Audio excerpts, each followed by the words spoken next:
Welcome back to Haridas diary. First நம்ம கார dosa recipe தான் பார்க்க போகிறோம். அதுக்கு 10 சின்ன வெங்காயம், 10 பூண்டு பல், 20 வரமிளகாய், 2 தக்காளி 4 நறுக்கி வச்சுருக்கோம். இதை எல்லாத்தையுமே ஒரு மிக்ஸி கிரைண்டரில் மாற்றி நல்லா பேஸ்ட்டாக அரைச்சி எடுத்துக்கோங்க.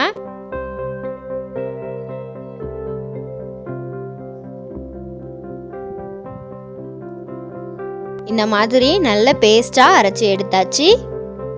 இப்போ இதை தாளித்து விட்டுடலாம். அதுக்கு ஒரு பேனில் 5 டீஸ்பூன் ஆயில் சேர்த்துக்கோங்க. ஆயில் நல்லா ஹீட்டான உடனே கடுகு உளுத்தம்பருப்பு சேர்த்துக்கோங்க. அது நல்லா பொரியட்டும். இப்போ நம்ம அரைச்சி வச்சுருந்த பேஸ்ட்டை சேர்த்துக்கோங்க. இது நல்லா வற்றி சுருண்டு வரணும். அது மட்டும் கிண்டிக்கிட்டே இருக்கலாம். இப்போ தேவையான அளவு உப்பு சேர்த்துக்கோங்க. 1 டீஸ்பூன் அளவு சேர்த்துருக்கேன். இதை நல்லா கொதிக்க விடுங்க.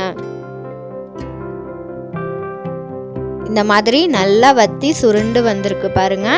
இப்போ இதை ஒரு தண்ணி பவுலுக்கு மாற்றி வச்சுக்கோங்க. இப்போ நம்ம தோசை சுடுறதுக்கு மாவும் ரெடியாக இருக்குது.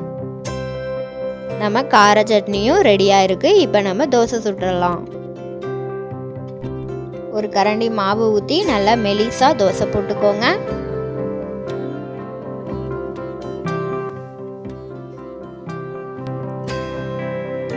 இப்போ நம்ம அரைச்சி வச்சுருந்த கார சட்னியை 1 ஸ்பூன் அளவு சேர்த்து எல்லா பக்கமும் படுற மாதிரி நல்லா தடவி விட்டுக்கோங்க.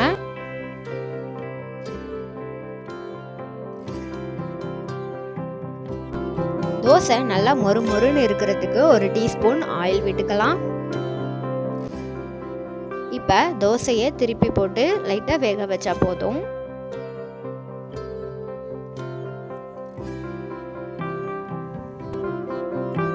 இப்போ தோசையை எடுத்துடலாம்.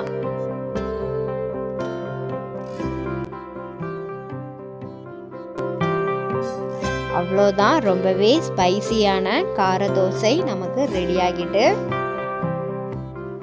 அடுத்து நம்ம புதினா தோசை தான் பார்க்க போகிறோம். அதுக்கு ஒரு கைப்பிடி அளவு புதினா, 5 பூண்டு பல், 1 நெல்லிக்காய் சைஸ் புளி, 4 பச்சை மிளகாய் எடுத்திருக்கேன்.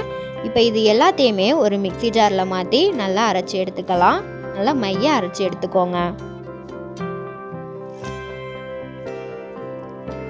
இப்போ நம்ம அரைச்சி எடுத்தாச்சு. மாவும் புதினா சட்னியும் ரெடி ஆகிட்டு. இப்போ இந்த புதினா சட்னியை நம்ம மாவு கூட கலந்துக்கலாம். நம்ம புதினா சட்னியை ரொம்ப தண்ணி ஊற்றி அரைக்கக்கூடாது. மாவு கூட கலக்கும் போது மாவு ரொம்ப நீத்து போயிடும். ஸோ தேவையான அளவு கொஞ்சமாக தண்ணி ஊற்றி அரைச்சிக்கோங்க. மாவில் ஏற்கனவே உப்பு இருக்கும். சட்னி சேர்த்ததுனால கொஞ்சமாக உப்பு போட்டு கலந்துக்கோங்க. இப்போ நம்ம தோசை ஊற்றிடலாம். நல்லா மெலிசாக தோசை போட்டுக்கோங்க.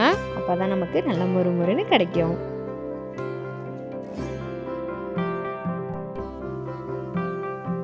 இப்போ தோசை நல்லா மொறுமொறுன்னு கிடைக்கிறதுக்கு 1 டீஸ்பூன் அளவு ஆயில் விட்டுக்கோங்க.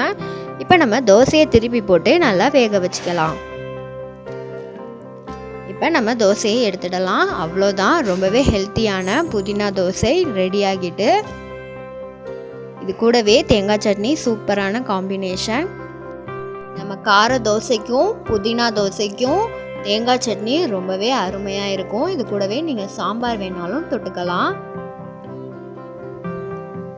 இந்த தோசை ரெசிபியை நீங்களும் கண்டிப்பாக ட்ரை பண்ணி பாருங்கள். பிடிச்சிருந்ததுன்னா ஹரிதாஸ் டைரிக்கு சப்ஸ்கிரைப் பண்ணுங்கள்.